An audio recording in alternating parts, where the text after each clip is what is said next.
Reporte 100. Le doy la bienvenida esta mañana a Yair Mendoza García. Él es politólogo, consultor en Integralia.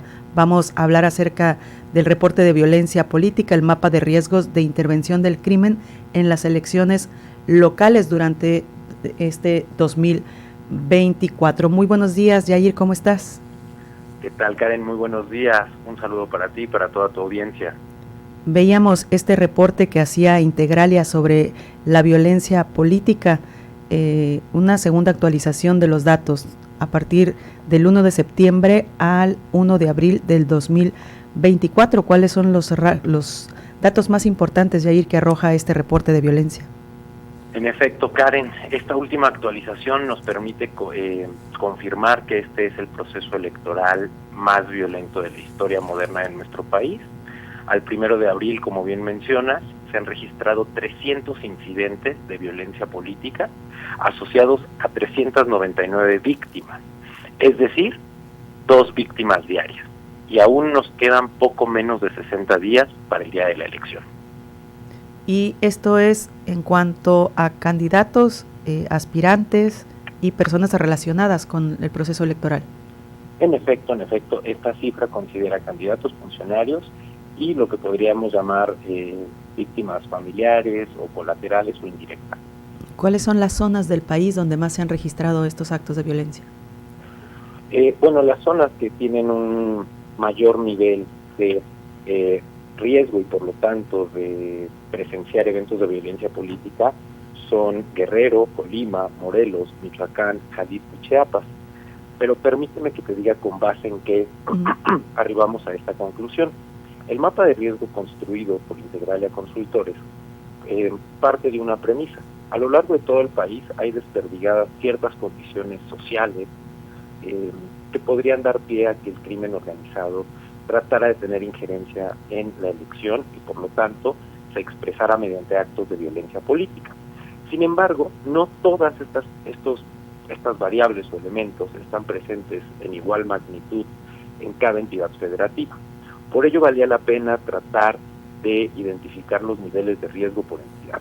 Para ello usamos 5 factores. El primero tiene que ver con identificar los mercados ilícitos existentes, es decir, si son municipios donde el robo a transportistas, la extorsión, el secuestro, están presentes, porque esos mercados son de interés para los grupos criminales. El segundo es que existe una disputa violenta entre grupos del crimen organizado por controlar dichos mercados. El tercero es la debilidad del Estado de Derecho en cada uno de estos territorios, que no es otra cosa que pensar el grado de eficacia con la cual los gobiernos pueden hacer cumplir la ley. El cuarto factor es que tengan elecciones de ayuntamiento y el quinto y último es identificar si estos municipios son particularmente de interés para la actividad criminal por contar con puertos o con un amplio desarrollo carretero, adicional a los niveles de competitividad electoral, es decir, que la distribución de la fuerza partidista entre los partidos que compiten sea más o menos simétrica y por lo tanto muy competida.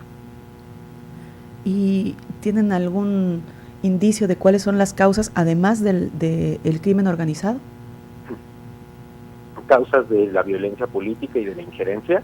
Causas de las agresiones contra los aspirantes.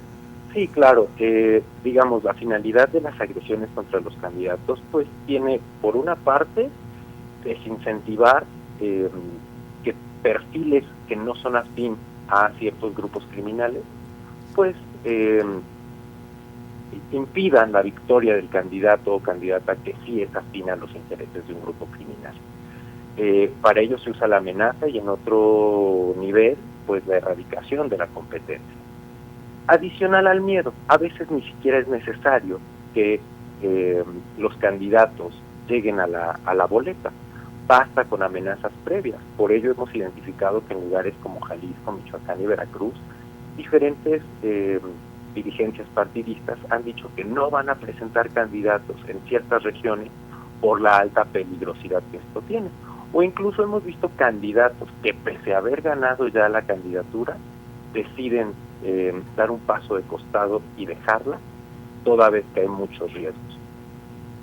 ¿Y cuáles son las agresiones más recurrentes? ¿Hacían ustedes un desglose por el tipo de agresión? Bueno, la agresión más recurrente es justamente la amenaza, que concentra casi poco más del 50% de los casos registrados. Sin embargo, casi el 20% son asesinatos. Es decir, si hay alguna diferencia porcentual, no obstante sigue siendo un valor muy elevado. ¿Y los aspirantes que han sufrido agresiones, de qué partido son en su mayoría? Mayoritariamente han sido candidatos a lo que podríamos identificar como el bloque opositor, es decir, integrados por el PRI, PAN y PRD. ¿Y tienen datos de cuánto porcentaje de mujeres han sido violentadas durante este proceso? El porcentaje por sexo lo tenemos aún en proceso de conformación, toda vez que hay diferentes víctimas indirectas que vale la pena también tipificar. ¿Y qué es lo que recomendaría Integralia para evitar que sigan pasando estas agresiones en contra de candidatos y aspirantes? Bueno, el problema de la violencia política es solamente la punta de un problema que tiene hondas raíces y preocupantes raíces. La violencia política son estas agresiones hacia los candidatos, las amenazas, los atentados, los asesinatos. Pero lo que está detrás de ello es el interés de la criminalidad por controlar un municipio, por controlar un territorio, por acceder a los recursos que te puede ofrecer un municipio, a acceder a los recursos para erradicar o neutralizar a grupos rivales, así como para controlar la autoridad y actuar con total impunidad. Esas son las motivaciones. Por lo tanto, el problema no es tan sencillo y no se puede agotar en colocar protección militar a los candidatos, porque no termina por impedir que el crimen organizado tenga injerencia en las elecciones. Esto para decirte que no hay soluciones sencillas ni de corto plazo al respecto, pero lo que es cierto es que se tienen que esbozar dos directrices hacia el futuro, hacia el mediano y corto plazo.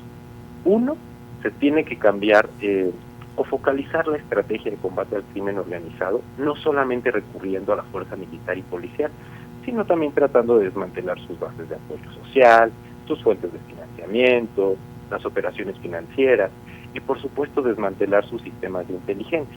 Eso por una parte.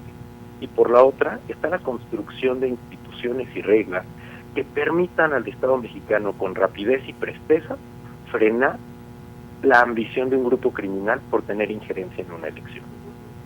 Es una idea que se pone sobre la mesa, pero deberían construirse instituciones y reglas que permitan a las autoridades electorales justamente que ante la presencia de ciertos señalamientos o ciertos elementos que hagan pensar que el crimen organizado se está involucrando en una elección, que la autoridad electoral pueda anular la elección.